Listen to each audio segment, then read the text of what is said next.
Yeah.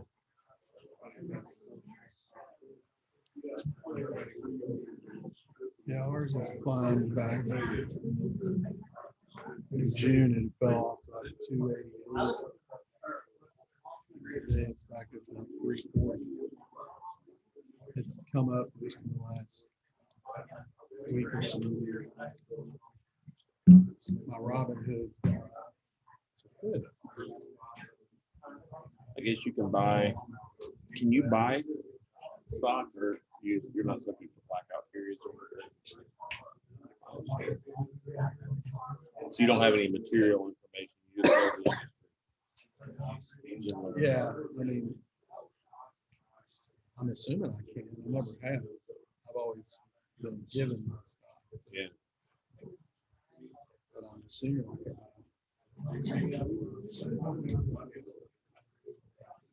But even I can't guess what ours is. So much based on, ours is based on the market a lot of times.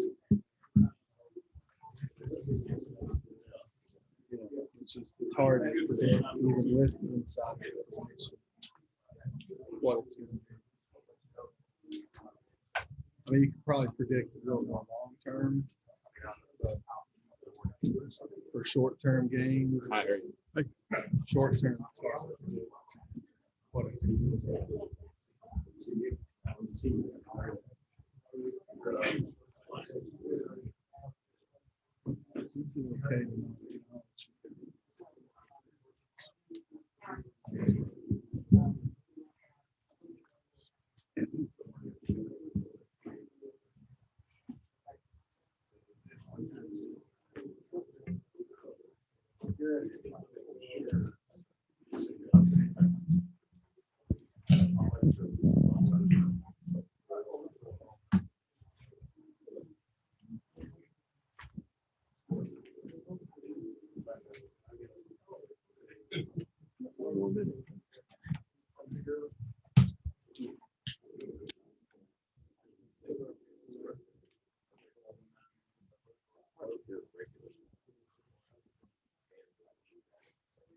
Yeah. It's almost over. Sounds like you've got it pretty much dialed in. I think so. Several big nuggets.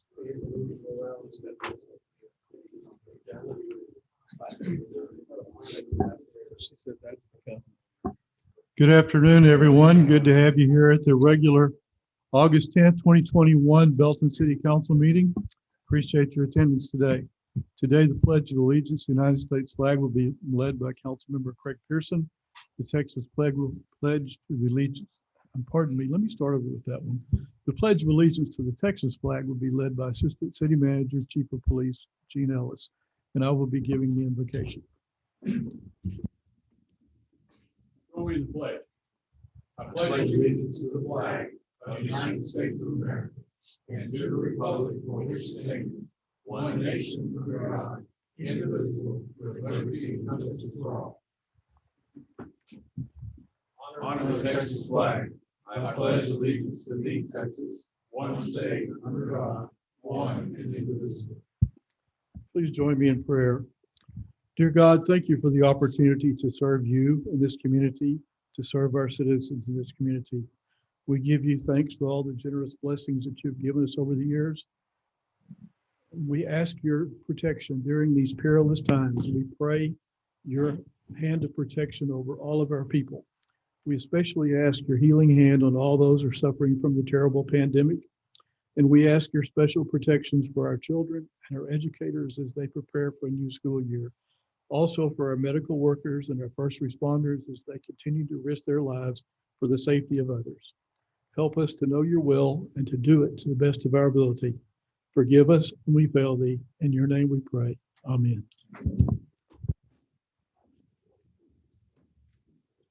I call this meeting to order.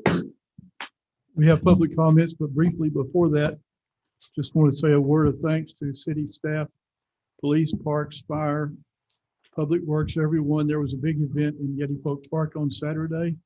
Handed out over 600 backpacks to young folks getting ready to go back to school. It was a joint effort with Mount Zion United Methodist Church, First United Methodist Church. The Lions Club was there. We had city folks there. We also had vaccination tents set up. So thank you to everyone who was there and participated in that. At this time, public comments. Citizens who desire to address the council on any matter may register to do so prior to this meeting and speak during this item. The forms are located on the table outside the south entry of the meeting room. And please state your name and address for the record and limit your comments to 3 minutes.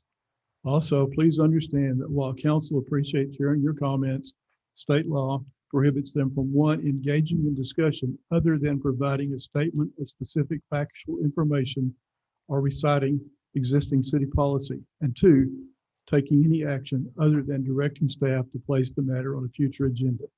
And we have one person signed up to speak, and Mr. Troy Finley. Good afternoon, Mayor, Council. Troy Finley, Troy-Finley. Address is 702 South Pearl Street. I have a question for you gentlemen this afternoon. I have our building official on audio making this statement in reference to my framing system that does not meet building code. I guess they slipped one past me. And he's referring to the contractor. Why didn't he follow the guidelines set forth in our city charter and revocate that permit? Why? Why didn't he do that? Especially being as it was issued by clerical error. Why, at a later date, knowing that my structure has structural deficiencies by a third party stamped engineer, and still went back and approved the permit? Why did the city of Belton rescind the certificate of occupancy when it was brought to their attention that was issued by a clerical error, but chose not to rescind the permit that was also issued by a clerical error, knowing that it does not meet code? Now, guys, I'm not here asking for money. I'm not here asking for you to take action on my behalf. I'm a grown-ass man. What I'm asking is that you take action for the citizens of Belton, Texas. What other projects were slipped past it? Where are you going to go eat dinner tonight? Where are you going to go have your coffee in the morning? What gym are you going to go work out at? You know why a big part of what happened in Florida? You know, a big part of what happened in Florida is because nobody gave a damn. It was brought to people's attention that had responsibilities, liabilities to that community. Nobody did nothing about it. People lost their lives. Like I said, I'm a grown-ass man. I can take care of my business. I'm asking that you look out for the citizens of Belton, Texas. That's why I'm here. We're going to have an open house this fall. I have over 1,000 documents and pictures that are going to be on display, as well as artifacts from the Tension legacy.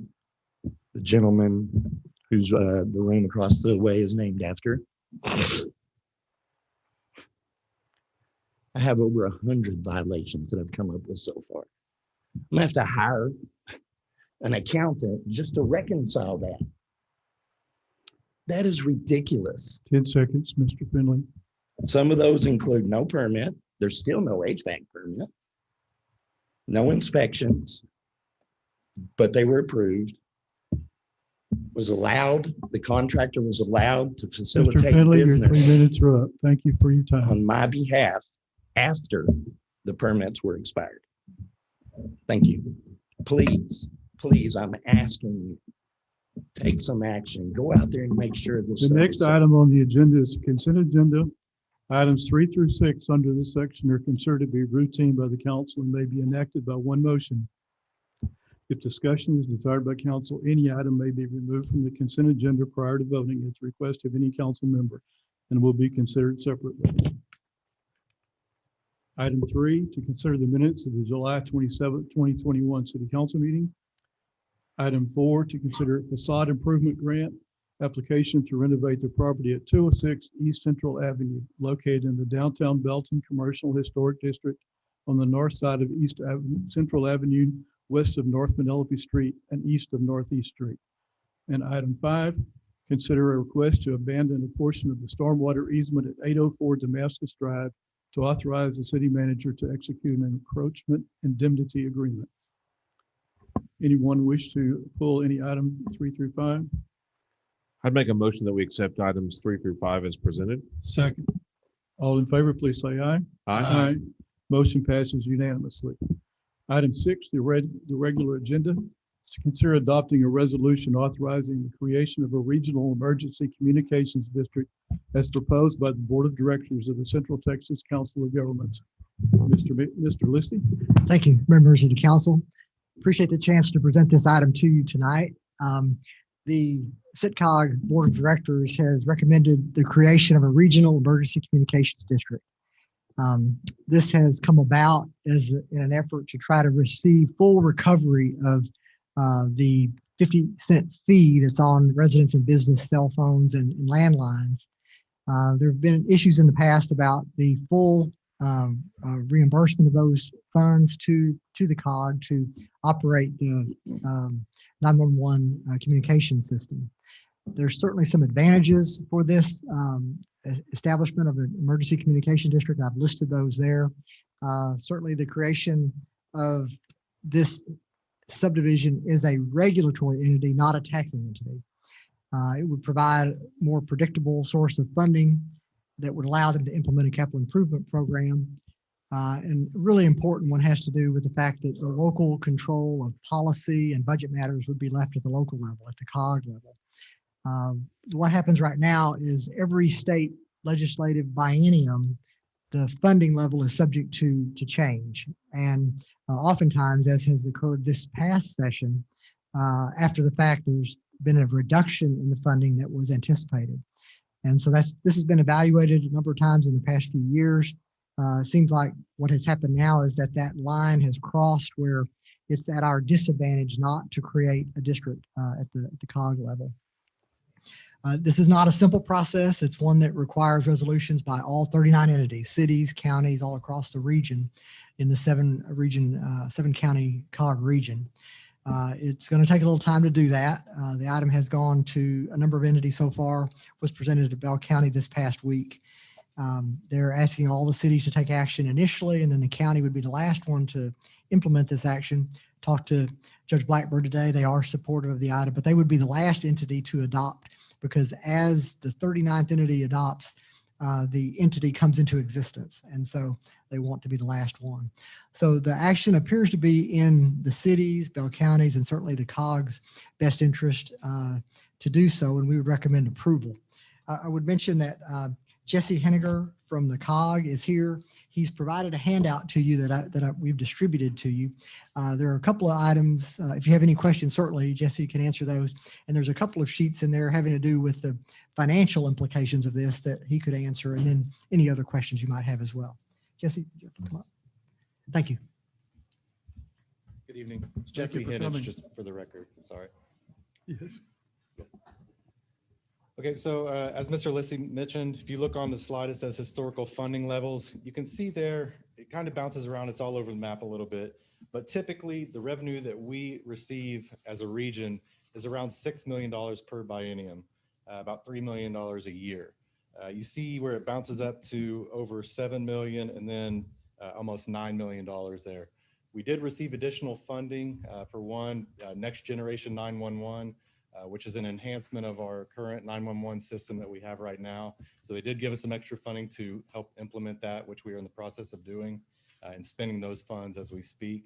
Also, some of this funding came from other COG regions leaving CSEC control. So we receive, once they pull out, as Mr. Lissy mentioned, once they pull out, once Bell County, in our instance, signs that resolution and we pull out, they're done with us. There's no more communications. There's no more helping us. No more paying the bills. So that's what is going to happen with us. And that is the timeline that'll take place. Once that takes place, I spoke with Mr. Reed this afternoon, and we are working on a timeline as to when we would like this to happen.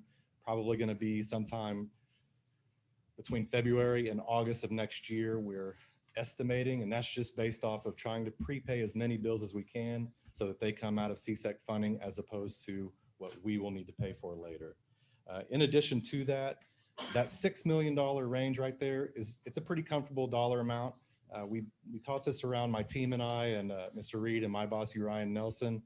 We talk about this about every year. Is it a good idea? Is it advantageous for us to become a district at this point based off of the money? $6 million, probably not so much.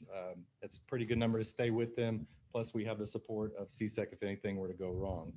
Now, if you turn the page on the bottom line, it says last week, this slide deck is a little bit dated. It's about a month ago that CSEC told my staff, we've made an accounting error somewhere between 10 and $26 million. It looks like it's going to shake out to be somewhere around $12 million, but because of that, they are going to reduce our allocation by about $2.1 million over the next 2 biennia. So Mr. Reed and others have talked about this, and we feel like losing roughly $500,000 a year now would be the time to go ahead and create the Emergency Communications District. So that's where we are now. Pending any questions. With the creation of the district, move that accounting responsibility to you guys? No. So the way that it looks right now, everything should happen and just be completely transparent. It should just remain exactly the same. We have staff in place that can handle all of the accounting, everything that we're already doing. We've spoke with other COGs and talked to them about the processes that they've done. And we don't think that we're going to have to shift, hire, no additional staff. It should be at no cost to anyone within the region. Everything should stay about the same as it is now. The only difference is we will be starting from a fairly small budget. Right now, if something were to go wrong, if you were around several years back, Bell County Communications Center had an issue with their communications, their phone lines, and we had to borrow from CSEC. If something like that were to happen again, we wouldn't have them to fall on. So what we would do right now is we would slow down our maintenance plan, our equipment replacement schedule, and things like that as much as we can. Special projects for BCCC and other PSAPs throughout the region would probably be on an emergency basis as is, or just replacement schedule. But no, there would be no other fees or anything like that would come with it. But also another set of eyes from an accounting standpoint to hopefully alleviate any future overestimation of the $10 to $20 million. Well, I mean, that was CSEC, not my staff, but yes, I understand that. If we take that responsibility. Sure. That would be all on us, and that would become our responsibility as COG staff to present that to the executive committee, COG executive committee, and they approve the budget and we move forward as them as the governing body. Yeah. That answer your question? And as a regulatory agency, as opposed to a taxing entity, they could reduce the 50-cent fee, but they could not increase it. So keep that in mind as well. But once established, they're guaranteed to get all of the 50 cents. Yes. Right now, CSEC has a formula that we're not 100% sure as to how they come up with it, but we believe that we receive 40 to 42 cents of that 50 cents that comes from each of you with landline or some sort of device that connects to the network. Any other questions? Thank you very much for the information, and God bless whoever it is that just that $26 million. Yes, sir. Thank you. Because they would have spent it. Do I hear anyone making motion to approve the resolution to create the Regional Emergency Communications District as proposed by the Board of Directors? of the So Central moved, Texas since Council you- of Governments? All those in favor, please say aye. Aye. Thanks for plowing that ground for us. Appreciate that. Motion passes unanimously. Remainder of items are going to relate to the fiscal year 2022 budget. Item 7 is to receive a presentation on the FOI 2022-2026 strategic plan and invite public input on September 7th, 2021. We see a half staff report from City Manager Stan Listy. Thank you, Mayor, members of the council. Happy to present the strategic plan as we continue our tradition to provide this effort and process for the city as kind of a framework for what we do. As we go through the plan, we'll just give you a quick overview of the process this year. As you know, we did this effort in-house. We began the process in May with council and department head inputs.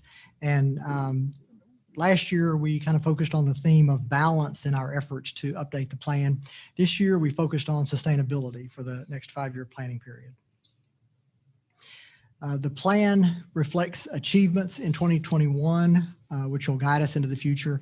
Similar goal categories that we've had in the past: governance, public safety, quality of life, economic development, connectivity, parks, and natural beauty. For this year, as we go forward to the next 5-year planning period, we have added a 7th goal category, a really important one. Service delivery has been added due to its vital importance in the city. The plan remains substantial, realistic still.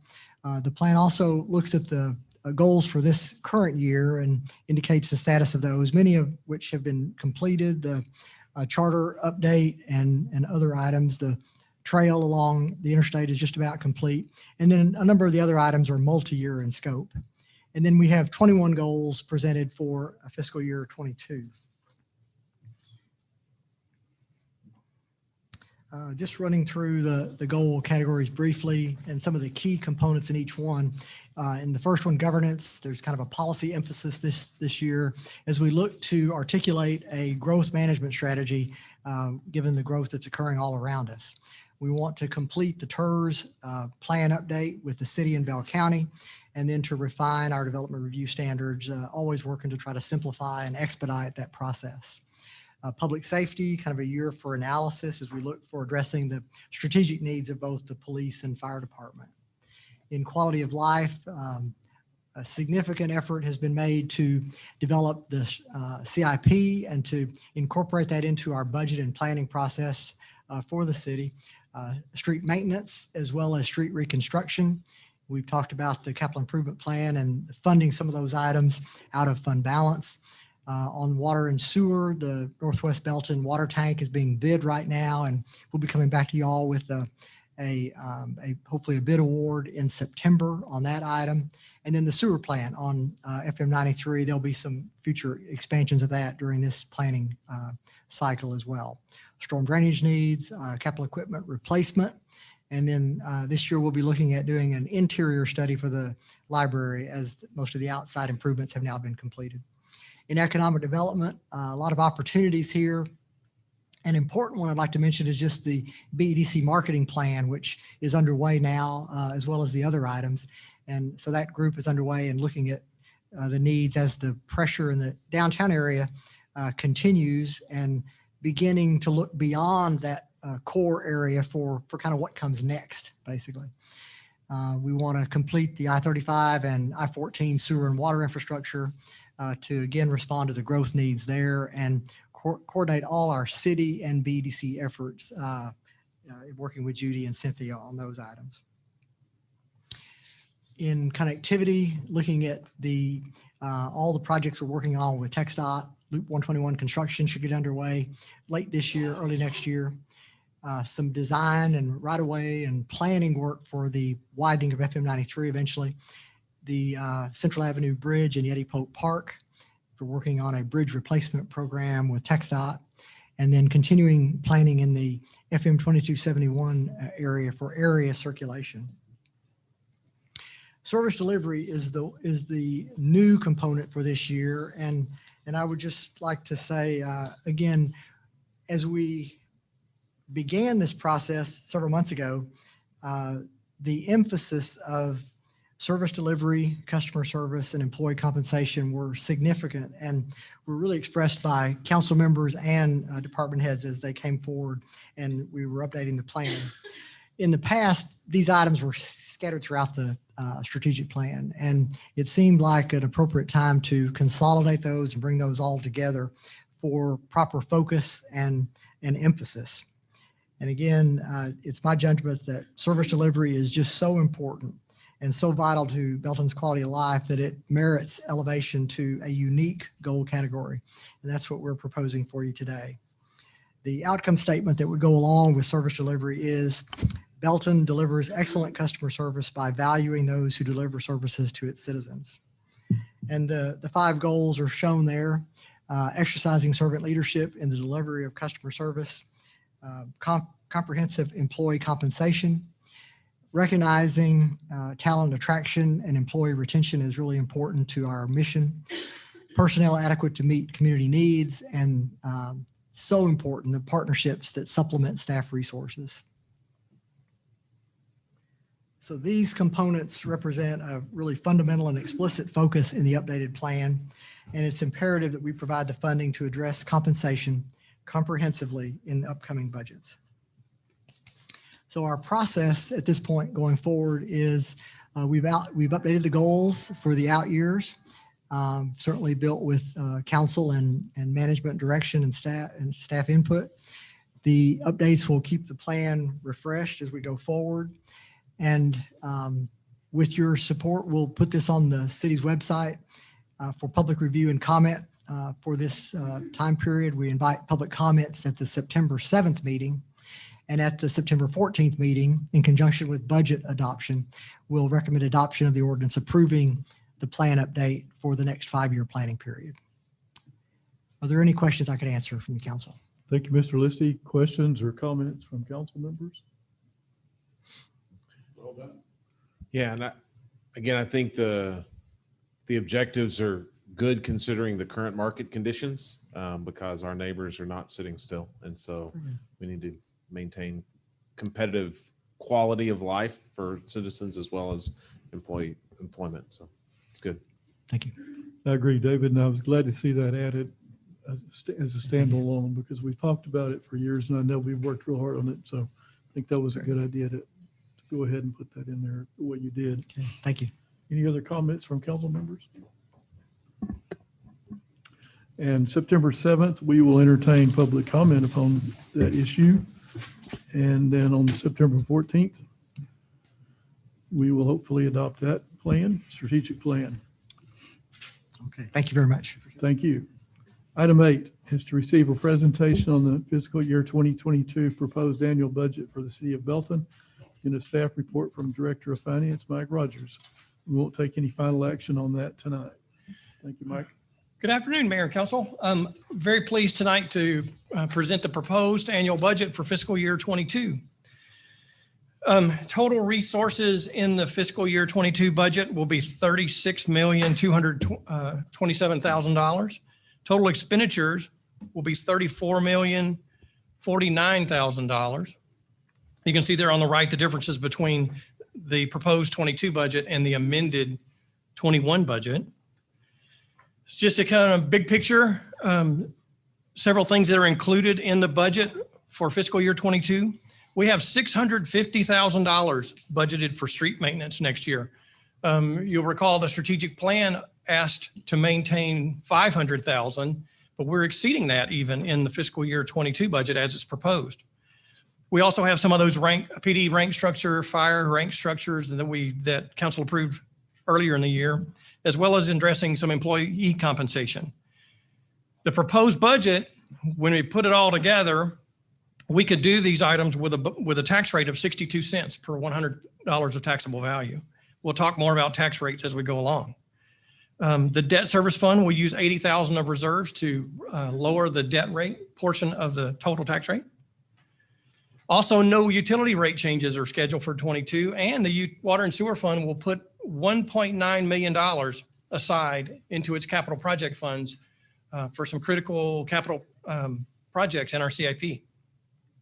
That $1.9 million is on top of those transfers that we made or plan to make. That's the key word, plan to, at the end of fiscal year 21. The general fund may set aside $1,889,000 of its fund balance towards CIP, and water and sewer fund may contribute an additional $3 million towards CIP. We'll do that through budget amendment number 2 in the coming weeks, first part of September, second meeting in September, et cetera. Big picture, there's our budget. It's too small to read. I understand that. But this one, I just wanted to show you what it looks like when you put everything in columnar form and see net income, if you will, for each fund. So let's talk about the general fund a little bit. Property taxes will make up about 41% of the general fund revenues for the fiscal year, $7.1 million of property tax revenue. This is a snapshot of the fiscal year 22 budget. Let me do this. So you have this column here, that's fiscal year 22's budget, showing $17,339,000 of revenues in the general fund, compared to the amended budget for fiscal year 21 of $15,879,000, a $1,400,000 increase over fiscal year 21 revenues. You can see property tax is $847,000 of that increase. Sales tax is $406,000, which is really strong. On the expenditure side, 57% of the costs in the general fund come from personnel. Again, that's probably actually lower than a lot of places. Typically, that number runs from 65 to say 75% in many cities. Expenditures will grow from the current amended budget of $16,759,000 to $17,339,000 for fiscal year 22. Again, a lot of that is dedicated to personnel. So when we met on June the 8th, we had our workshop. Some of the items have changed from that particular presentation that I gave as we refined numbers and decided to address certain things. So from that workshop, we increased property tax revenue by $290,000. I revised my sales tax revenue upwards about $80,000. We also, again, raised our street maintenance from the $500,000 that we discussed on June 8th to $650,000. But this one here that you see is the large part of what changed. And that's in this proposed budget before you tonight, we have $438,000 to implement the results of the compensation study that we'll do early in the fiscal year 22.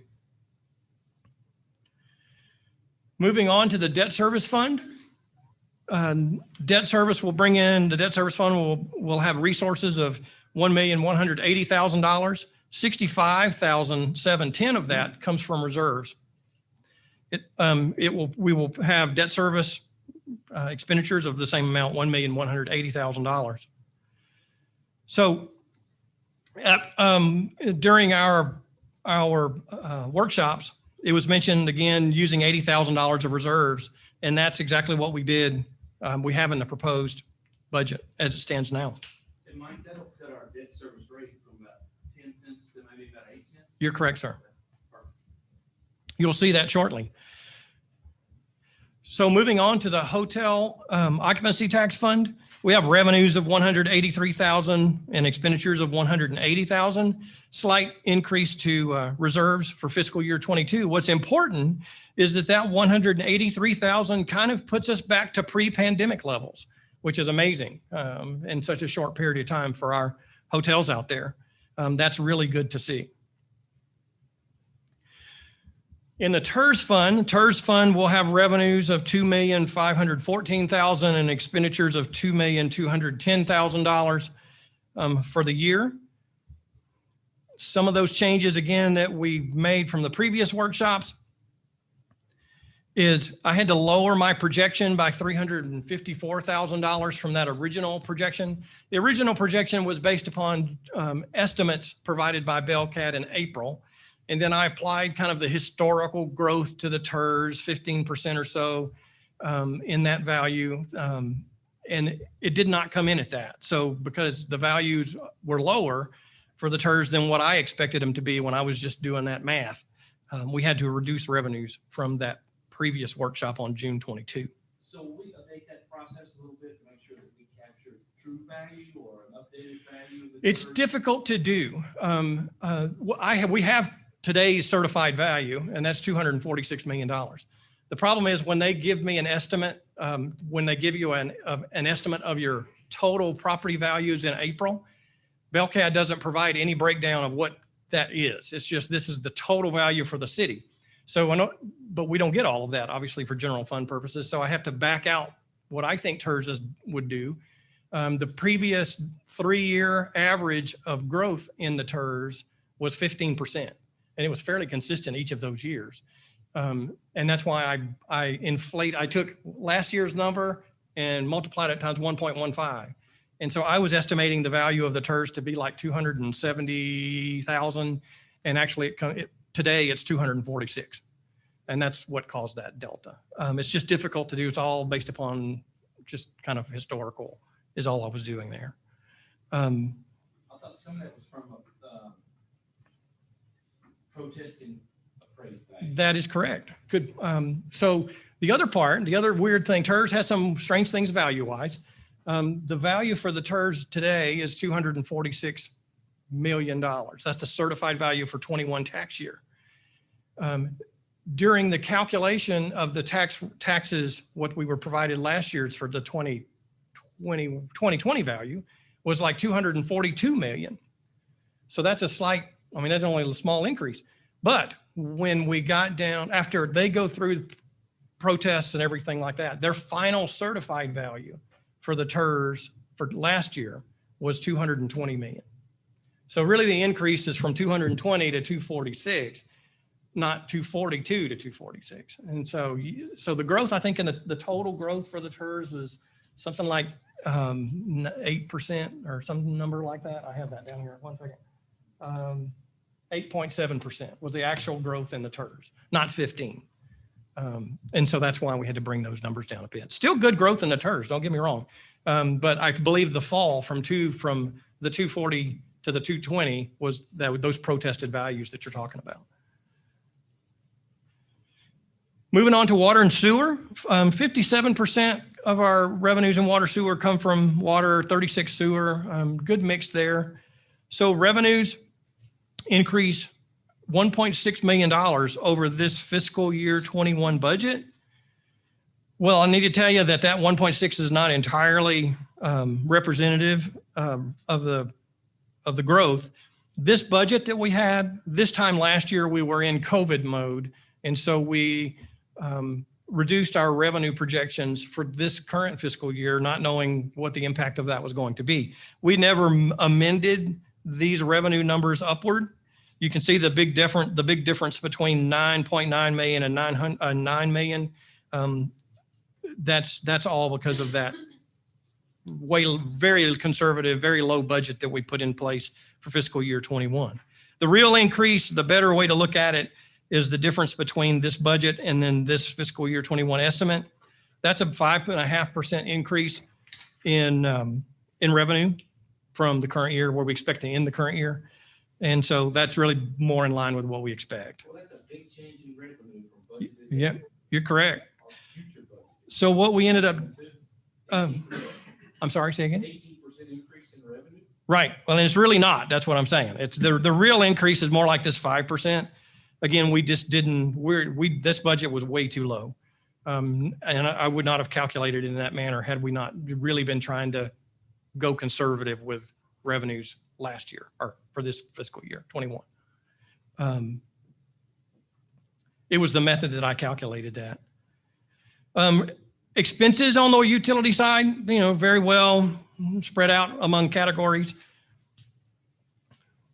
Also, you see here the expenditure budget, $10,614,000, grows $1.6 million over the amended budget for 21. The big thing there, some of the bigger items, this 670 that you see in transfers is because of that $1.9 million worth of transfers that we're making to capital projects in fiscal year 21, fiscal year 22. There's some things there in personnel. Services is the utility, not rate study, but the utility master plan that we plan to do next year as well. Water purchases goes up. That's just the cost of our water purchases due to consumption, price increases, et cetera, that we pay for water. The other utility fund we have is the drainage fund. It's relatively, flat. That $33,000 in growth in revenues is purely due to the fact that we have more customers coming in is what drives that growth. Expenditures in the drainage fund, $573,000 compared to $531 last year. Moving on to our internal service fund.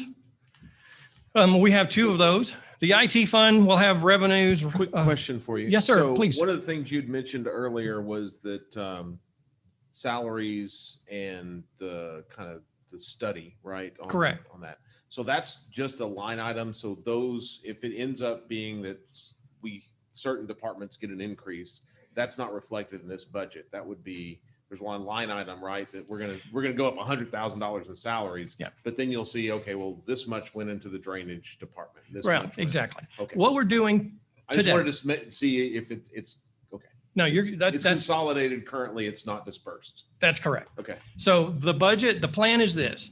Right now we have that $430,000 that we have is sitting in a one account in the city manager's budget. That's where it sits today, consolidated. Yeah. Just an estimate of what we think, doing one of those. The budget that I'm going to bring forth to you to adopt in September, I'm going to take it out of that line and do exactly what you said, apply some number to all the departments based upon a calculation.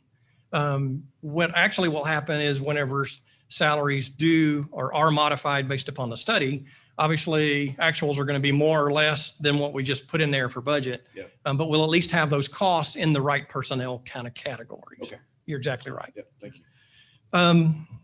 The IT fund remains fairly flat from fiscal year 21. Revenues of 901, 846,000 of expenses. I kind of just have a couple questions. Yes, sir. Technology fund, so charges for services are like up 10%. So we're just charging each department a higher rate for info and technology. So what that is, it's correct. It's a cost allocation back to the departments. And a couple of things are going on. So we take some of the basic costs, like personnel, for example, is a good one. And those costs we spread based upon some methodology, and the methodology that we use is computer count. So finance has 5 computers, police has 50. So we get 1/10 of what police does is what gets charged back. The other reason this revenue is increasing by that much, last year for the fiscal year 21 budget, we used the plan was to use $75,000 of reserves in this fund. So now those reserves aren't there for 22. So I have to capture then that money back from the departments. Does that make sense? Use the reserve to purchase additional future?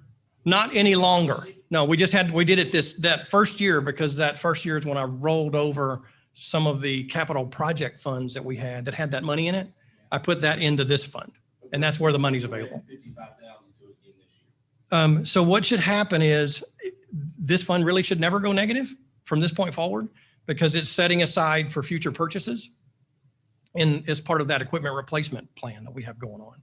So just like vehicles and everything else, this fund receives, the reason it has net income, 901 of net income and 840, of revenue and 846 of expenses, is that 50,000 goes partly towards building that reserve back for those future purchases.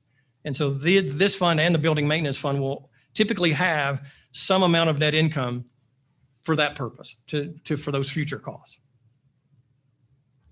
Building maintenance is real quick again, that's 458 versus 419. That's that net income again for future building maintenance items.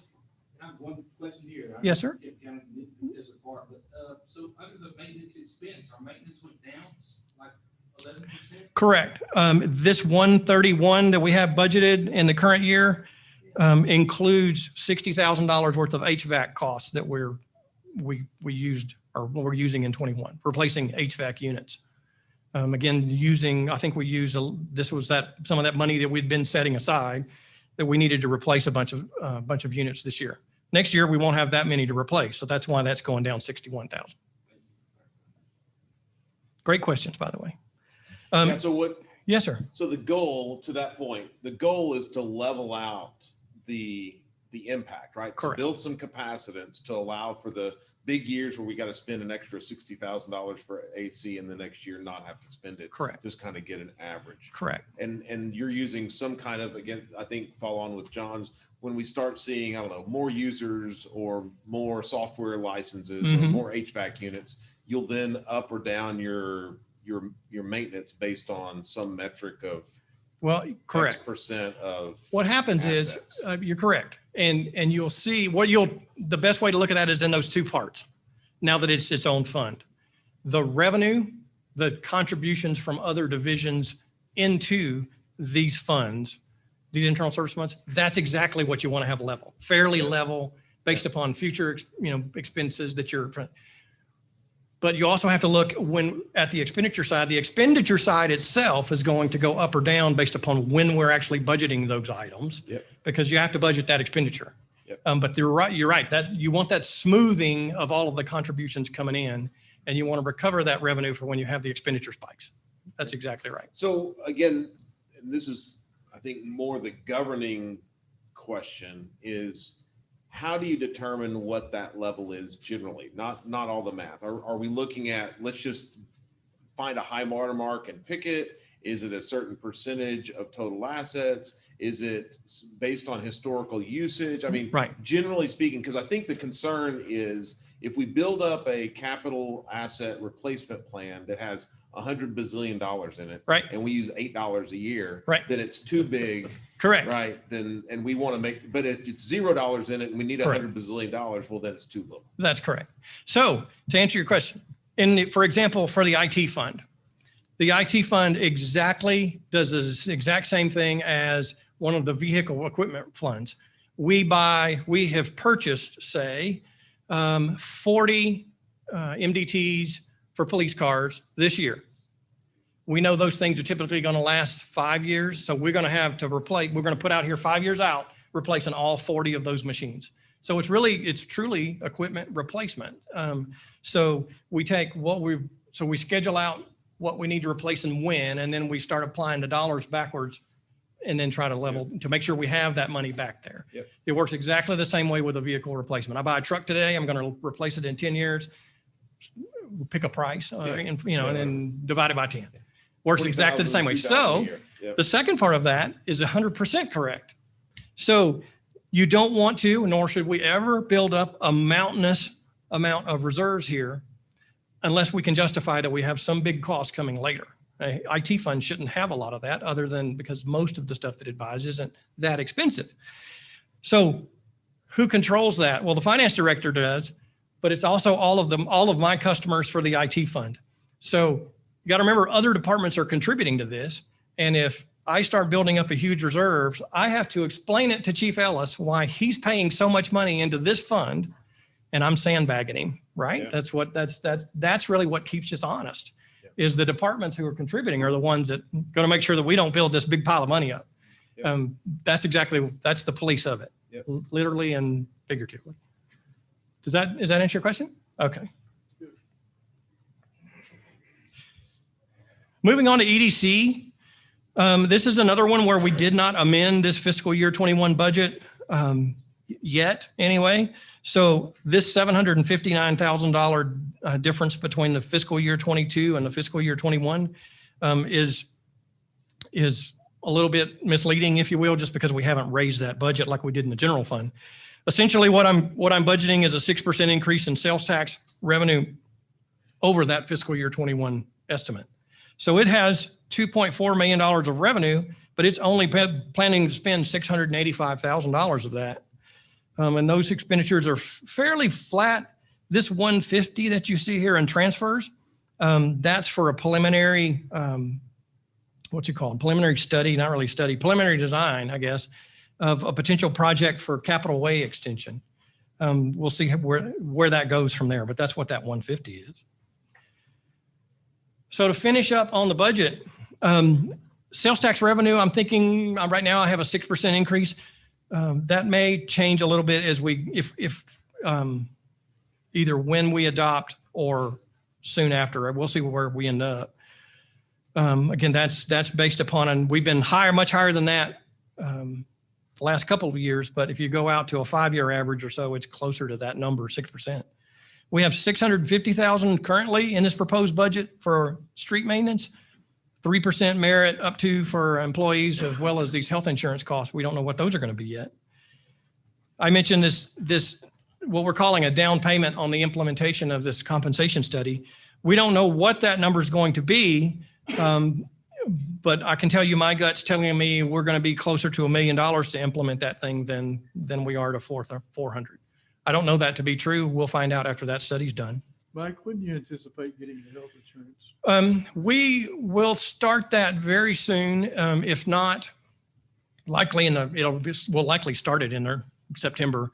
I think they said it'll take 12 weeks or so. So I'm going to probably tell you the results we'll have by Christmas or so. And then we'll talk about implementation January, February of 22. Excuse me, was your question about health insurance or about compensation study? No, health insurance. Oh, I'm sorry. Health Health insurance. I thought you were talking about the comp study. Health insurance, what's this now, August? We've done an RFP. Those proposals we haven't seen yet, but it should be probably in the next week or so that our consultant will bring those back, and then we'll start deciding what kind of plan changes we need to make, if any. What are our costs going to really look like? The health insurance is a January 1 date. So it has to be in place by that I was point in time. just concerned about what those rates are going to be, given the situation that we're currently in. We don't know. There's nothing you can do about that right now. Not right now. That's the concern. Right now, not right now. Again, debt service fund's going to lower its debt rate by using some reserves. Just a heads up on that, guys. Unless things aren't what I expect, that means we won't have any reserves for next year. So we won't be able to play that same thing next year. Utility rate, none of those come in $1.9 million transfers. And then hotel taxes have reached yes, sir. So do you think maybe the true collection rate to pay the debt service and keep a minimum balances there is closer to 9 cents? Split the difference? The collection rate that the Bellcat is using for our tax calculation, and it's the same one that I've used, is 100%. Doesn't mean that that's what it's going to come in at. They still go forward with protests and everything else, and collections may be higher or lower than 100%. Won't be higher than 100% in current year. But we do have delinquent taxes and everything else that we get on top of that. So we'll see. The rate to cover our debt service moving forward without buying it down, do you think that would be closer to 9 cents? Last year, good. I see what you're saying. I apologize. The rate last year was 10.11, or last year, current year, with no subsidies from anything. So that's probably where it's going to land, depending upon how much value we have. That's where it might land again next year. But now we're like 8 points. We'll talk about that, Charlie. And I noticed that debt service went down in the water sewer. Is that we had some debt roll off? No, sir. That was what we had in the fiscal year 21 budget and previous budgets. We had a line in there called anticipated debt service, and it was like $260 something thousand. So you just got rid of that line. Just got rid of that line. Easy. Okay. Exactly. Any other questions I'd be happy to answer before I want to brag a bit? No? Okay. Let me do that right there. Is that it? Whoop. Turn the highlighter off. Tell me when. That's a pen. Still not doing it. You click it. That's better. So what I want to show you here is when Chris comes down. Okay, so this is our fiscal year 22 proposed annual budget. So there's a couple of exciting things from here, from my standpoint anyway, is one, that's good, thank you, got it. One, historically, as far as I know, you have never been given a complete budget during the proposed process. This is the entire document, all the way down to glossary, which is pretty exciting to me. Second thing is, this new format is interactive. It's an electronic format. I'm not going to push a budget book on you. This is what you got. And not only do you have it, anybody can go out and view this document like this. So this is our cover for the proposed budget. A beautiful library that we have now. And if you look close enough here, you can see that the green in this banner matches the green in that dinosaur. That's the level of detail that we do for you, council. Okay, so I want to show you a few things here. You should have, is it the same font? I think the library might be a little Yeah, really. different. So if you click If you here, want to go detail. I just kind of want to take you through a few pages here. So when you see it flash at you like that, that means there's an embedded link within that particular part of the document. Again, this is now an interactive document that people can use. So you can use here on your table of contents, you can click to go to certain pages if you would like. I'm not going to do that, but when it flashes like that, that means that page does something. So what I encourage each of you to do, as well as any reader that's really interested in this, is to go to this budget message. These budget messages, very short here, just a few pages, that gives you a really good idea of what's happening in the budget. I'm not going to go a whole lot more than that, but what you also see, you see that page here that blinked at you. So here, the way this works is in this little section of the budget message, we talk about the parks strategic plan. Well, if you click right there, it pulls up our parks strategic plan. So we have several links like that within the document, including even the EDC promotional video that you can actually watch while you're looking at the budget. There's some really neat stuff that we're able to do now. So I hope you'll spend a little time looking at it, and I'll spend some time trying to get out of it. And that's kind of all I wanted to show you tonight on that. So that's you. I'll do the rest. You do the rest. So that's your proposed budget. We're scheduled to have a public hearing you're going to do tonight, and we plan to adopt on September the 14th is our schedule right now. You saved a few trees.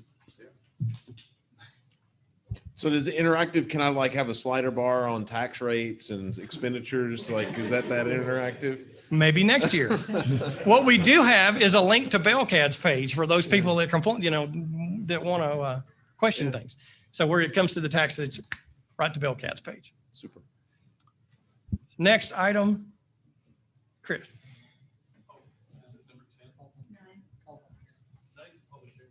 Yeah. So now we need to call a public hearing.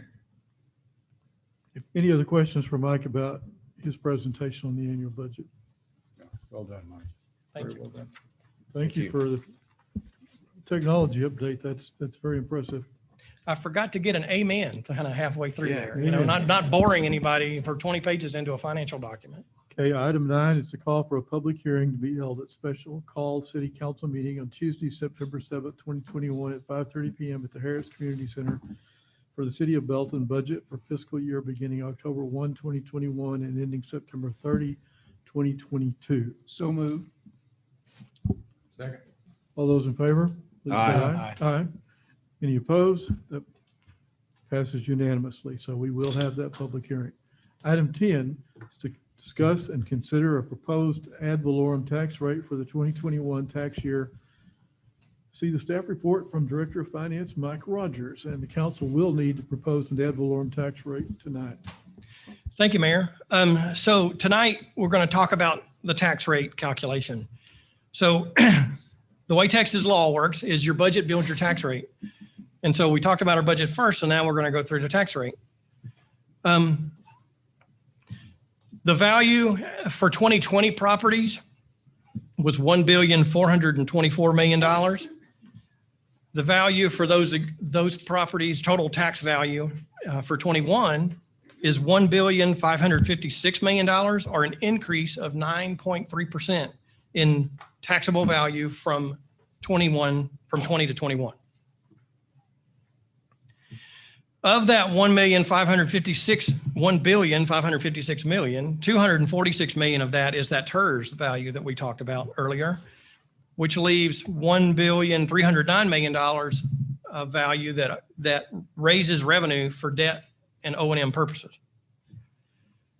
Also interesting to know that we have $37 million of new property that was added to the roll. That 37 million, back to the way I say I use averages, that 37 million has been our average for the last 5 years in a row. Right, pretty consistent with our typical growth.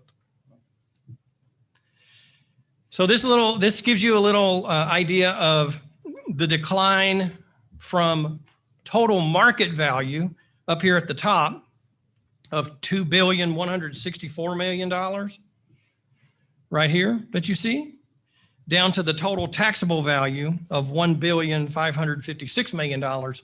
That's a 28% decline. So 28% of the market value isn't taxed in fiscal year 22, tax year 21. And that's the first time in my memory that it's been less than 30%. You're correct. It's been over 30 and kind of gradually falling a bit. First time that's below that. Okay, thanks. So now what we have to do is kind of figure out what our rate's going to be. And the rate, total tax rate, consists of several different things. One is the no new revenue rate. And what the no new revenue rate is the rate that brings in this essentially the same amount of revenue from the existing properties in both tax years. And so obviously, mathematically anyway, there's an inverse relationship to property values and the no new revenue rate. So as property values go up in value, the no new revenue rate would go down just to bring in mathematically the same amount of money from those properties. It also works the other direction. As property values go down, the no new revenue rate would go up.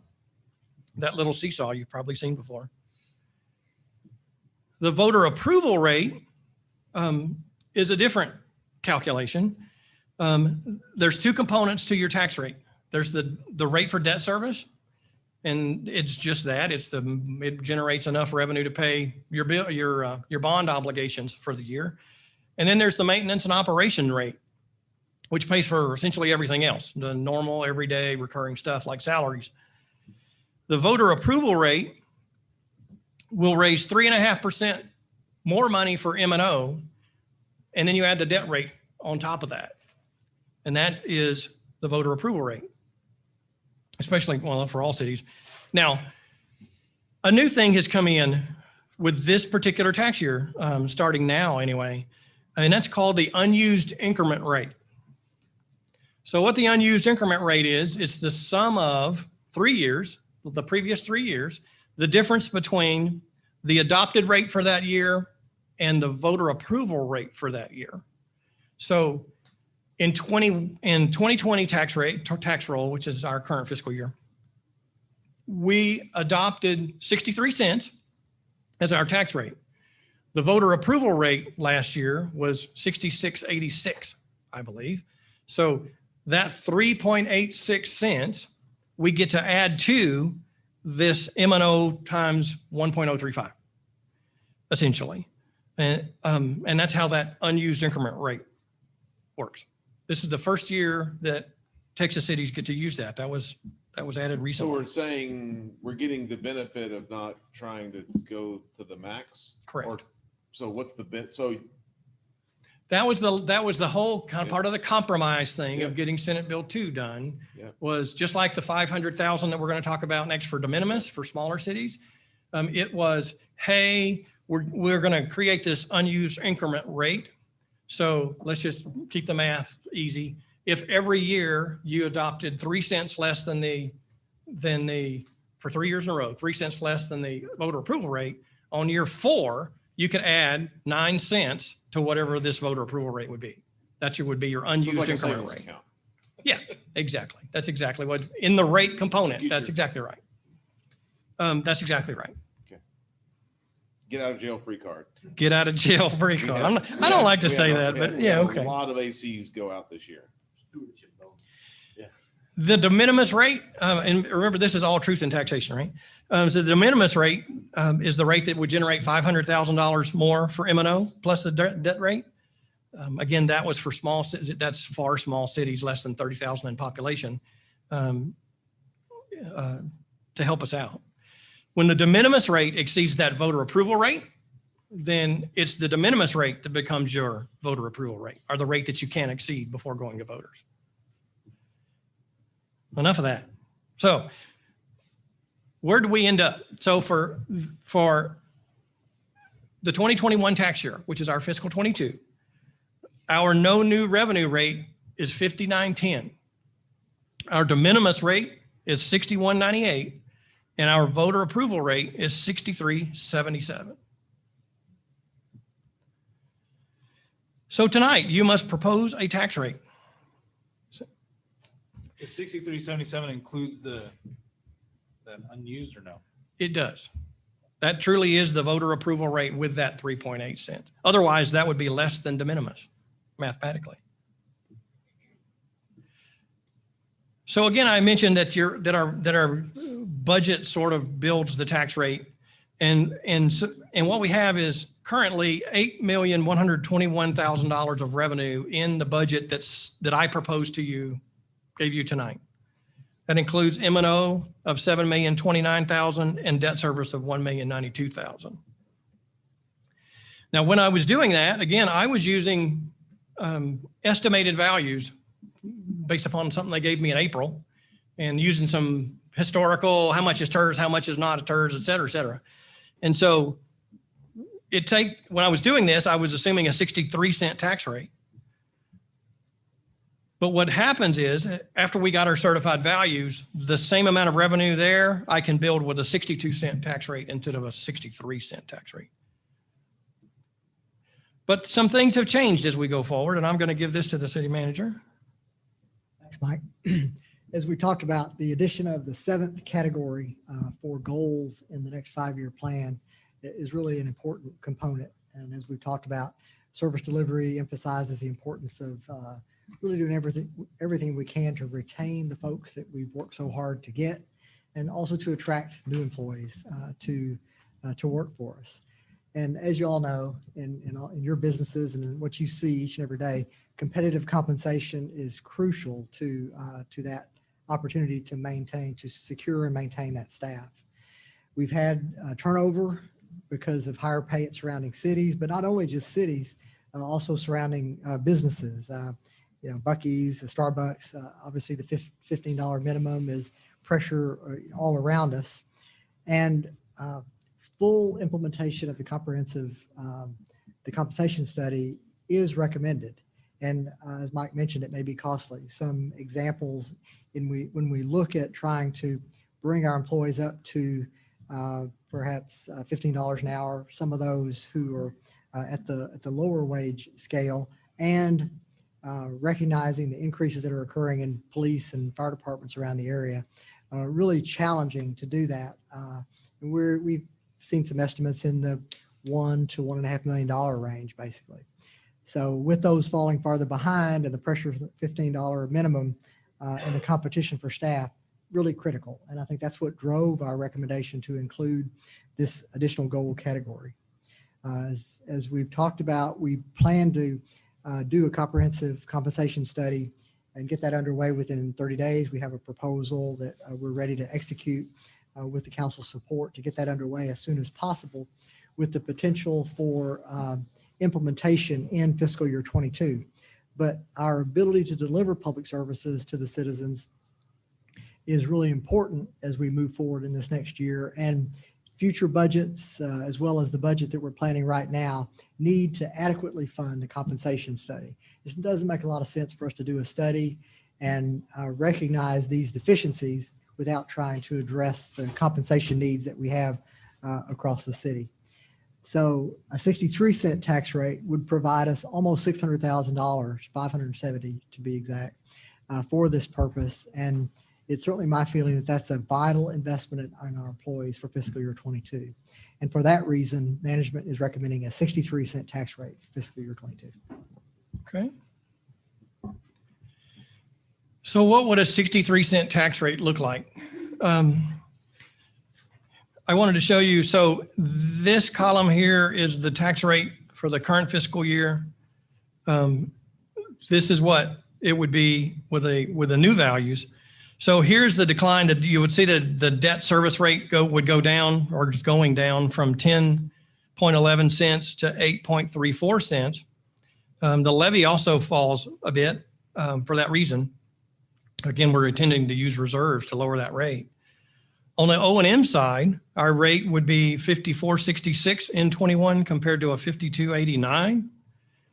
And that would bring in $7,160,000 in revenue compared to 6,315,000 in fiscal year 21. The TERS increases about $100,000 in resources at 63 cents. And so you can see the total levy increases there from one year to the next. So how much money are we talking about to bring into the city? Our current tax rate is 63 cents. For 2020 tax year bringing in $7.5 million. If we adopted the no new rate at 59.10, we would still gain $200,000 of revenue, and that's from new properties that are added to the roll. So essentially what you're saying is existing taxpayers don't pay any increase, but the revenue gain will come from that 37 million of new value that hit the roll this year. At the recommended rate of 63, leaving the tax rate the same, the city would increase its total levy for debt and M&O by 730,000. And if you did the voter approval rate, say at 63.77, it would gain 831,000. 1 penny on our tax roll brings in $130,000, just 131,000 with each penny. And what would that mean to your average taxpayer? So last year, our average homestead value at single family category A, the average taxable value on a homestead was $192,760. Well, at 63-cent tax rate last year, the average homeowner would have paid $1,214.39 in city property taxes. In 21, the average taxable value of a home in the city of Belton is $209,786, or an increase of 8.83%. At 63 cents, the taxes paid on the average homeowner would increase $107 to $1,321.65. So it'd be or an 8.83% increase. If you just for your information, if you did the no new revenue rate, would still have an increase of $25 for your average homeowner. So that $107.26 is for an entire year. I don't know what that is divided by 12 on my end. Okay. So what are our options tonight? So one option that you have is propose a tax rate of 63 cents, which is recommended by management. What I would do is I said the budget that I gave you tonight, we could do with 62.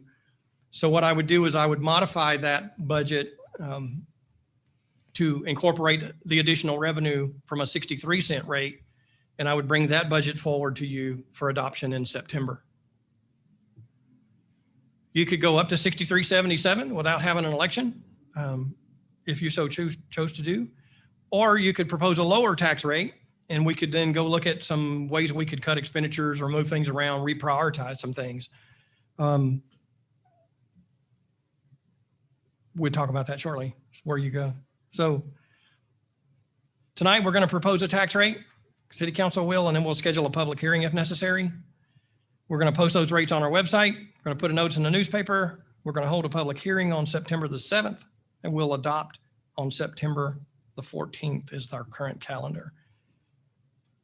I have this slide here just for this is what you've seen historically, so I feel obligated to. Have that in the packet. Correct. I sent that to everybody earlier today. We did this today, actually. So this is, for example, here's your kind of things that we talked about. A 59.10 is the no new revenue rate. This 62 cents is what I'm calling, anyway, the budgeted rate. Hey, Mike, before we jump into that Yes, sir. detail, would you mind going back a couple of slides to the tax rate comparison? Yes, sir. The 1 second. 22 or I'll get there. just had a couple questions. If we Here? could go this- Yes, sir, please. And so from 2020 to 2021, the tax rate and that shows the reduced debt service expense and M&O goes up. And so that from 6.315 to 7.106 is like little over 13% 13, increase correct. for M&O. And then the total tax levy is up a little over 9%. Correct. What does that do to the general fund? The general fund is what falls under that operation side. So it's the general fund that would, that would receive that. And are we adding to the general fund? Are we using some reserves, or what are we doing with the general fund? Good question. Right. The general fund is going to, well, it's going to break even. Now that is, let's go, I'm going to say 63. Okay. Let's say 63. Well, okay. Well, let's just leave it at 62. What you see in your proposed budget right now as part of these changes when we were going forward is that we increased, because of the new values, we increased the property tax revenue number, but we backfilled that with that city manager cost plan, comp study implementation. So in other words, essentially a break even. There's no real use of reserve. There's no use of reserves plan for the general fund, but there's no big plan to just increase reserves either. So what the plan will be is the revenue that the additional sales tax, additional property tax brings in, we're going to dedicate that towards compensation and implementing that comp study when we get it back January, February time. So general fund stays basically flat year Not over year. in revenue, but right. So this fund year, balance. this year we're taking general fund balance and we're allocating it to special projects. By the end of this year, we're going to make that amendment, right? Correct. That's Hopefully. not and so That's correct. Whatever that number is, the plan is to keep that the same the following year. Correct. Okay. Yeah. So all of these increases are not going into special fund. They're mainly, they're all very visible for everybody to see. they're tied back to the strategic plan stuff that you said at the beginning. With You're correct. Funding roads, funding the healthcare, funding. Absolutely. Yeah. Absolutely. You're correct. Okay. And then the next slide, I have one question on the next slide.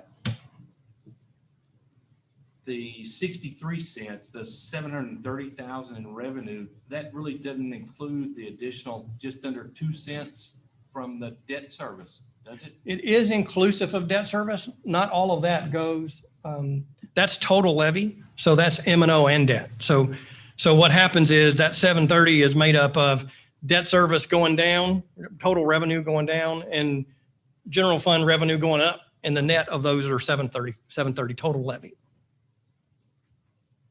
But there is a shift from 2 cents from debt service to M&O. Absolutely. We're increasing that by. Absolutely. That's the reason we're able to gain that without going over the rollback rate. I'm sorry, I can't say that any longer. The voter approval rate is because of that swap. That's one of the reasons. And so based on this new calculation, so last year we were 3 cents below or something, right? And this year, if we were to do 63, we would be 0.77 cents below. So we would have that 3.77 that we could go up at some point. That's correct. Like next year. And next year you would have the 3.86 from last year. Yep. Plus 0.77 from this year. 4 point something. Correct. I think that's the way it works. Well, let me back up. I don't know. It may go backwards a little bit because the true voter approval rate is just the 3.5. Remember I said you add the unused increment rate to get to a new voter approval, higher voter approval. Gotcha. I think the way it's going to work is the real voter approval rate is 60 point something. And so we're doing, if we did a 63, you would actually, it would be over the voter approval rate. So it would be a negative number in that calculation.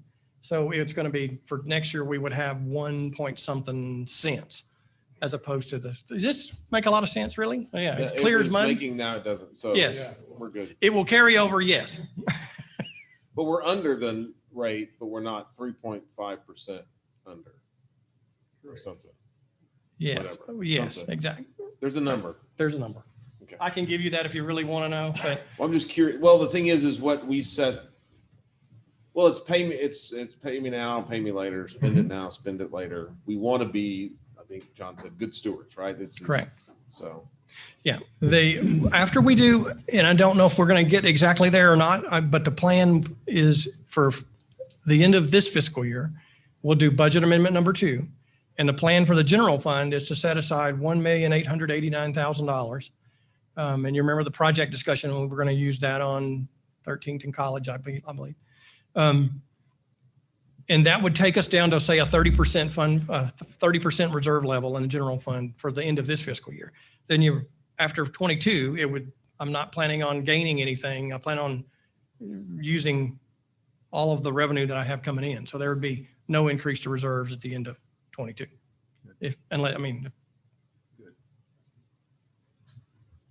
Any other questions? Okay.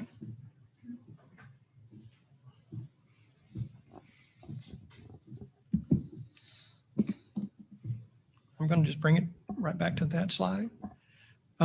Essentially, here you can see the effect of the 5910, a 62, and a 63 on general fund revenues right here. So it's 845 if we go 63 compared to a 714 at 62. It's the same 114 decline in the debt service fund because that rate stays the same through all these scenarios. So this number here, you see 155, 659 is what 1 cent brings to the total roll, but it brings only 131 to the general fund and to the debt service, to combine for net of TERS. And so then you can see here the changes in taxes for your average homeowner at these three various rates. With this chart, I'm not saying you have to choose any one of these three. I'm just giving you some samples of rates. We probably would not want to go over 63.77. Matter of fact, we can't because we've already passed the deadline for calling an election. So 63, and we could certainly, the rate that you proposed tonight, you could call it a not to exceed rate if you wanted to, because the rate that you proposed tonight, we cannot post that rate and then go over that rate when we adopt. So you could go lower than that, just making up something. If you said our not to exceed rate 63.77, then we would certainly bring the rate that you would adopt couldn't go over 63.77. Could certainly be lower. That's the way this works. As I've mentioned before, when it comes down to tax rate adoption time in September, the tax code requires 5 of you to vote in the affirmative. That's not required for a proposed rate. Obviously, they had to have a simple majority for a proposed rate.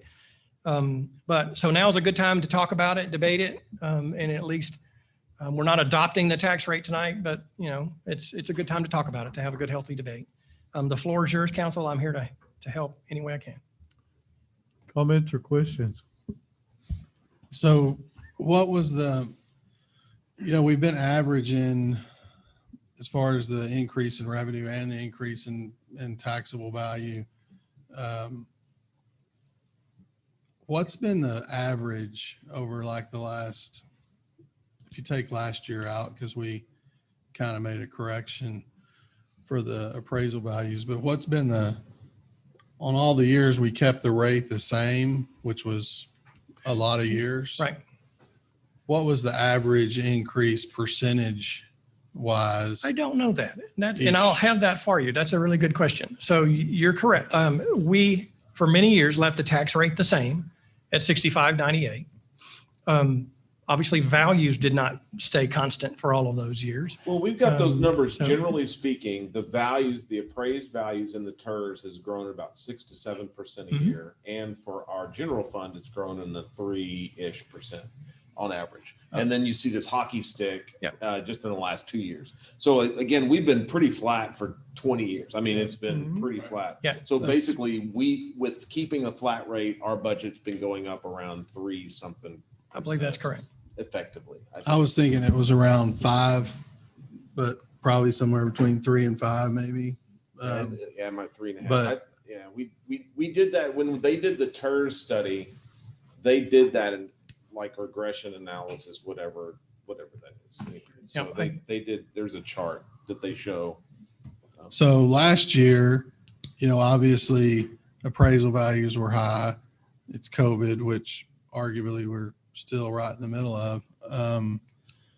So, you know, we were good stewards with the taxpayer dollars and as well as a lot of cities in the area, and taxing entities and kind of stuck at that no new revenue type rate and didn't tax our citizens any further due to the appraisal values. So this year, if we go to 63, then we're kind of taking back what we gave up last year as far as the tax levy to the citizens. And, you know, I would argue that, you know, do we need to go to the no new revenue rate again? No, because there's some things we really need to do, including the compensation study and implementation. So let me make this real clear, because I have a feeling I'll have to repeat this before this night's over.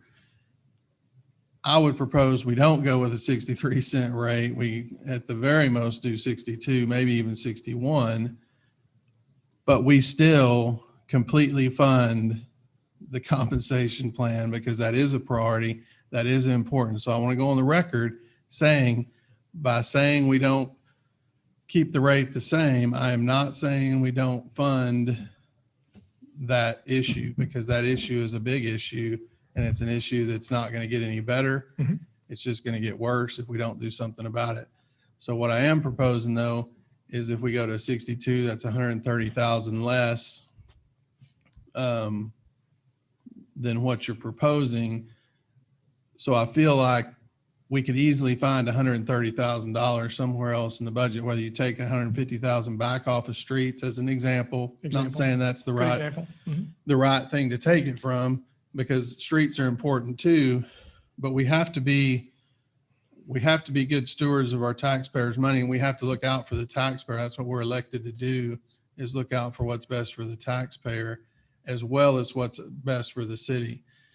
So we need the police, we need the personnel, we need to keep the personnel. We also need streets, but maybe we don't need the extra 150,000 to the streets. So we give a little relief to the taxpayer as far as these appraisal values, but we also maybe reprioritize and don't spend quite as much on one of these other budgeted items, because I do understand salaries, all this is going to keep going. It's not a one-time thing. That's why you can't use fund balance to solve this problem. It has to be a budgeted item that's going to be an ongoing budgeted item that we pull that 130,000 from, or the 260,000 if you went to 61 cents. So just to be clear, I'm all about the compensation study and full implementation of the compensation study,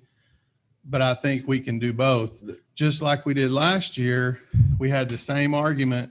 I made the same argument that I want to do all the things that were on that list that weren't going to be able to be done if we lowered the tax rate.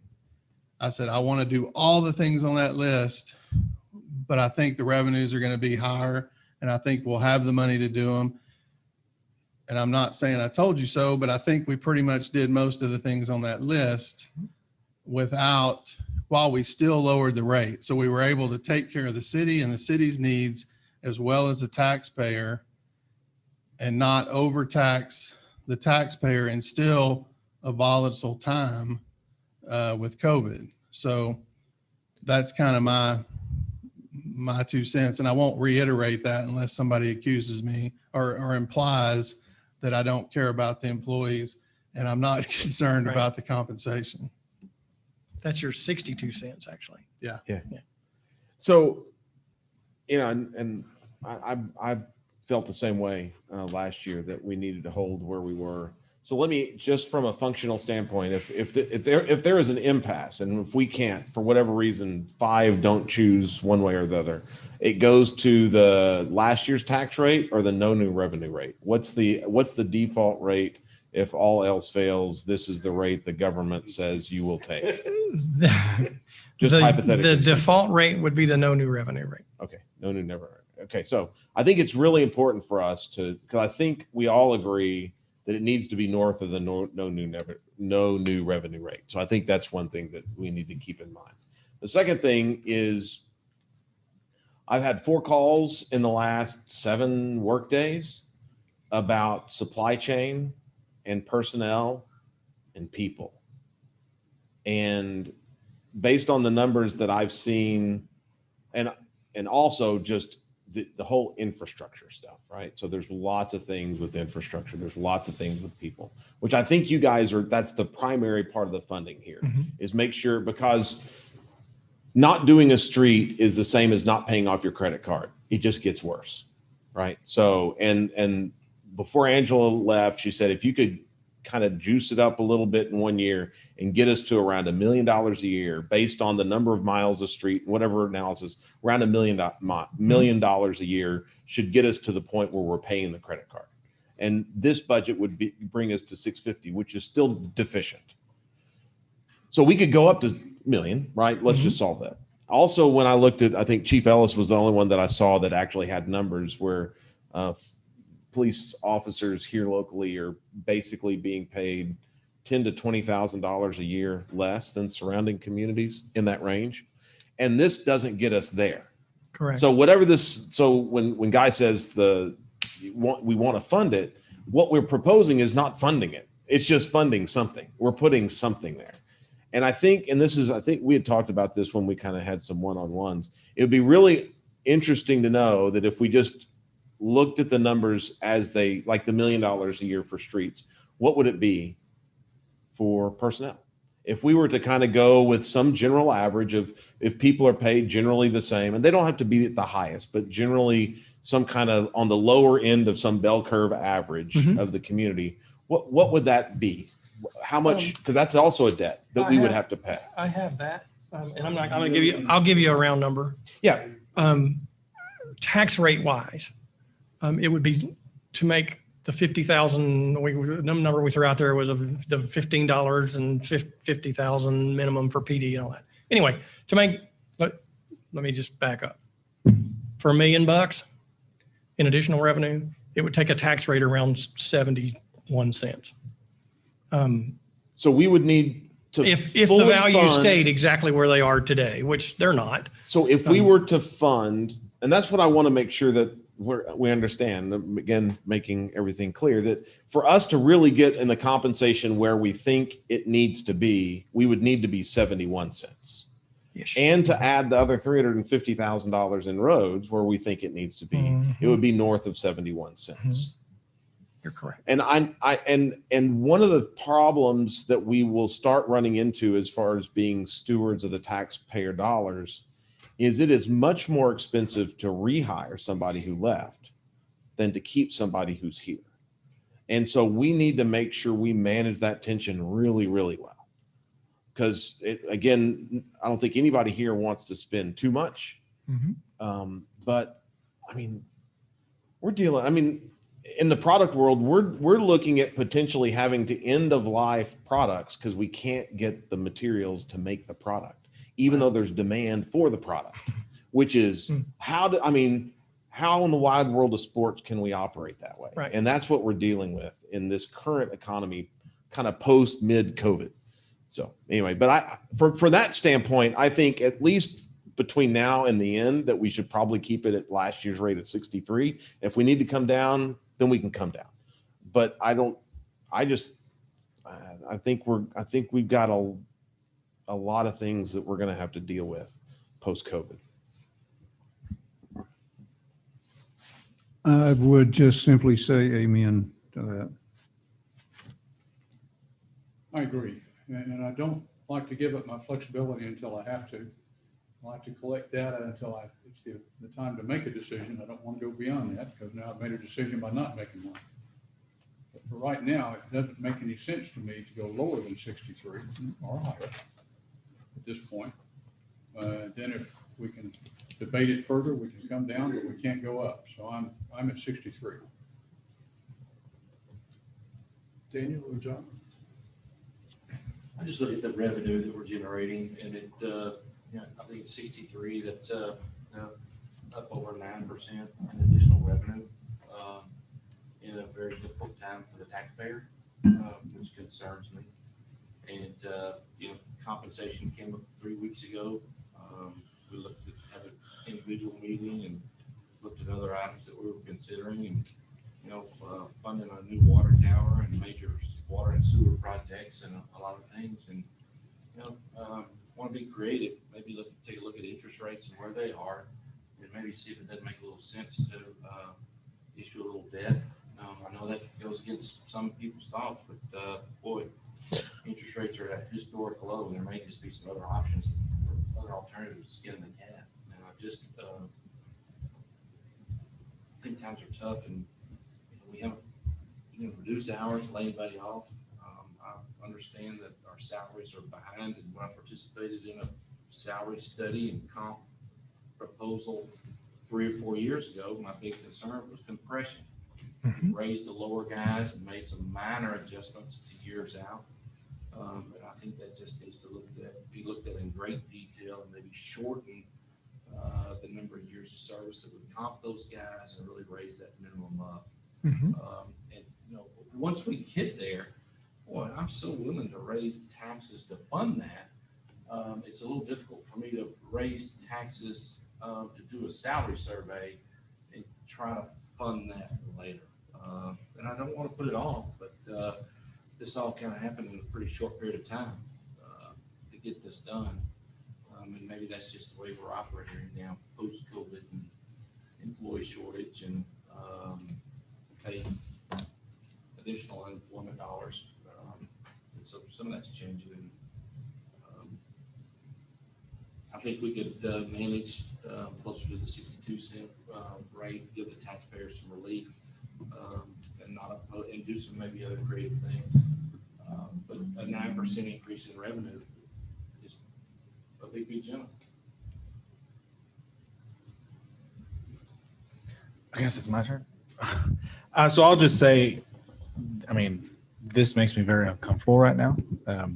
This is really my first stab at this, and I respect each and every one of you guys, and I really agree with every one of you to an extent. And so I always have a hard time saying stuff, me being so young and experienced at this right now, because you guys have a plethora of knowledge in this field. And but I like to be practical with things.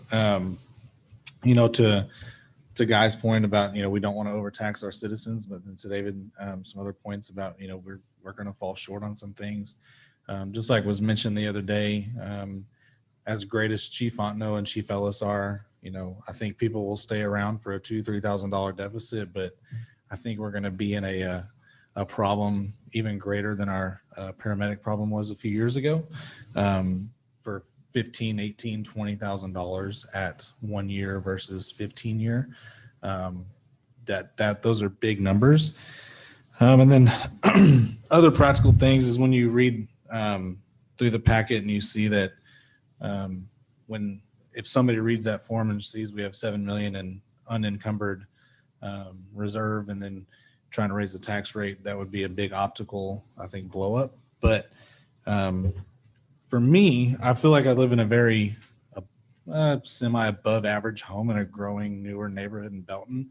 And so when I look at a neighborhood, a newer, growing neighborhood of semi above average homes in Temple, and I'm going to say some things here. These are not to knock these institutions at all. But I feel like we're sometimes playing with misconception a little bit. Our tax rate is lower than Temple's. A neighborhood off of West Adams pays a bioscience institute and a TC tax. I don't really feel a lot of people are moving to those neighborhoods for those cheaper discount enrollment advantages. So, I mean, if we're talking about raising revenues or tax rates in the future, I think we have some gap. And that's not to say there wouldn't ever be another tax rate imposed on Belton citizens by another entity. So I think if we're comparing semi to semi here, we're definitely lower.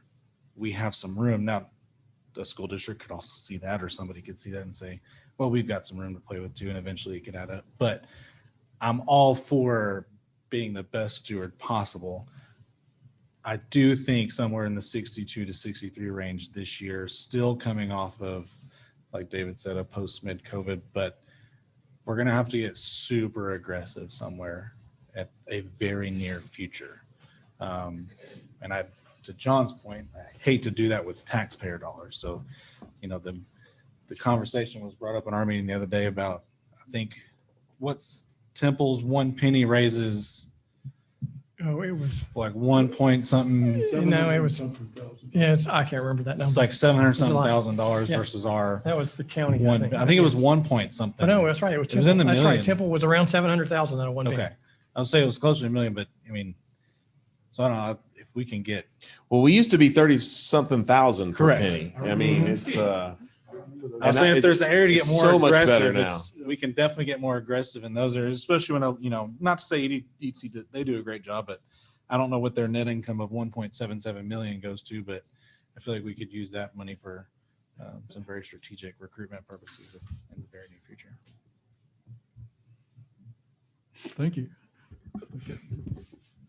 Obviously, the fact that you're new doesn't mean that you don't have as great of ideas as anybody else up here, so I appreciate that. I'm very clearly in favor of keeping the tax rate as it is, because I think what we did last year, although it worked, what it did in reality is actually let us slip further behind on salaries and streets. And as David mentioned, what you're doing with those streets is you're just stacking up. And if we continue to cut the rate, even though it's a small cut, at some point in time, as Daniel sort of alluded to, we're going to have to pay the piper in order to be able to maintain the quality of life in this community. I would much rather stay where we are and try to grow the tax base rather than backtracking another penny on the tax rate. I think that's critical for the long-term sustainability. I may not be alive, but you know, if things continue the way they are with salaries and all that, we're not going to be competitive at all. And people are going to look to us and say, you know, they're not going to remember whether they paid $9 more a month this year or not. They're going to say, why is my neighborhood going downhill? Because you don't have the police. You know, we've increased the police department. We've got the top-notch police department in the area. Chief Fontenot has done wonderful things with the fire department. Our parks are great. We're on the right track. We need to focus on growing our tax base so that we don't have to jump and increase taxes. I've been on the council 100 years ago when we had to go up.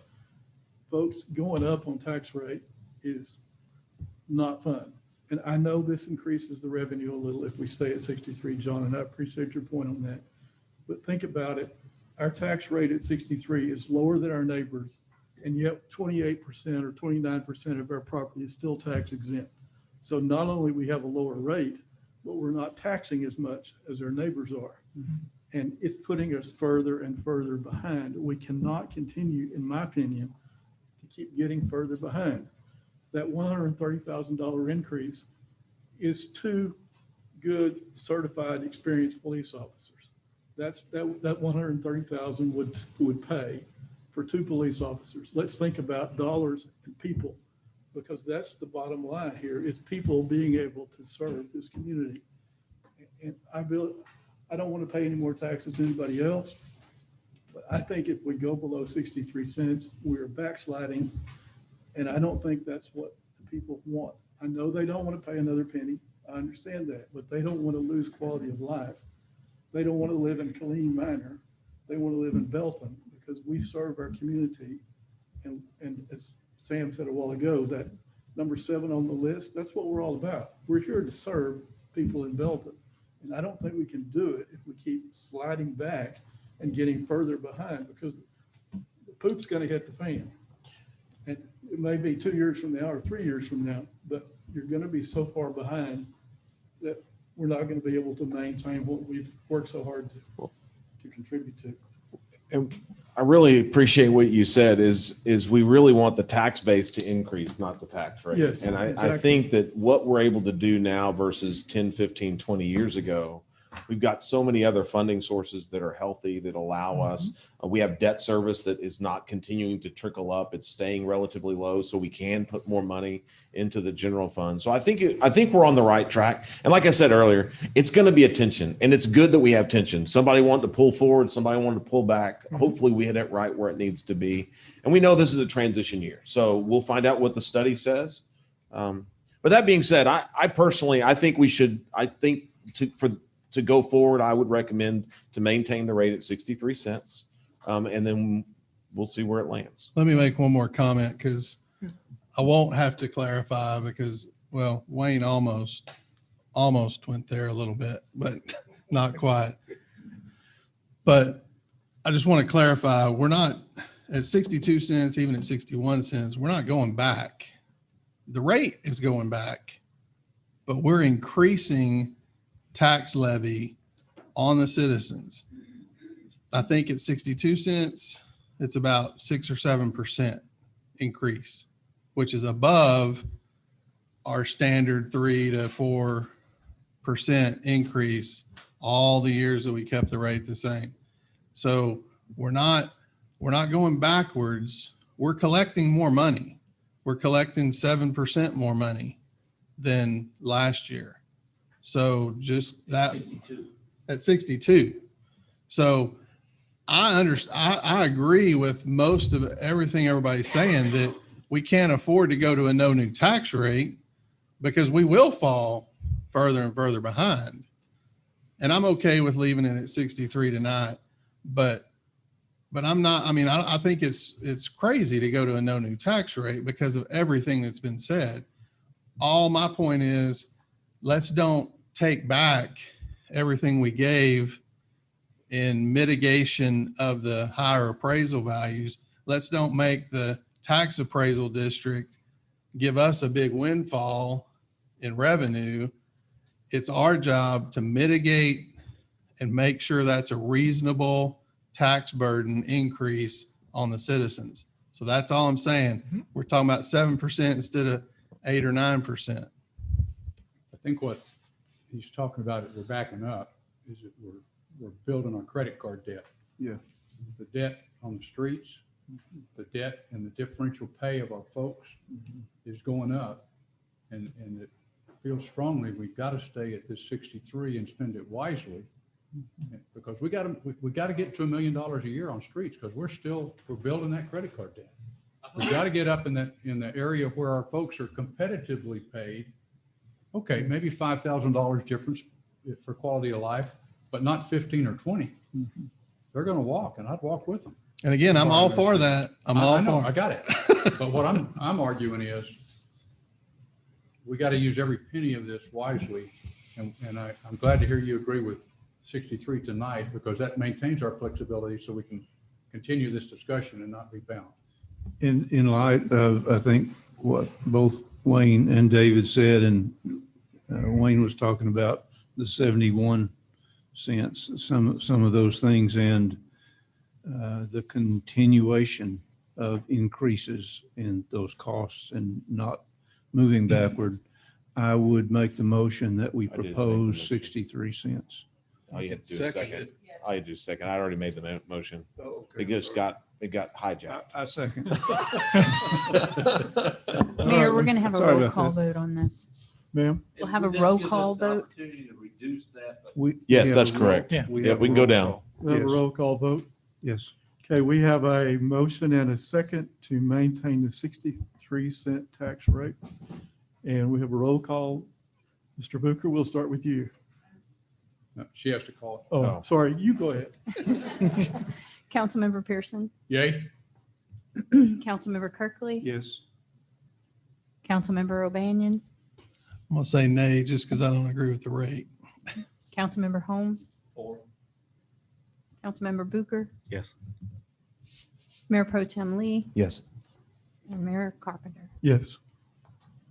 and again, that's for continued future debate. That's correct. That's just to post the rate, and then that's the cap. It won't go over That way that. you can Can we go, still you have, go I still have reload. a couple questions. Same. I thought our goal on the streets was 500,000. We're doing 650. That's 150 more. The dream is a million. No, it wasn't a dream. It was, we asked last year, what will it take? And what would it take to just pay for the maintenance that's being accrued?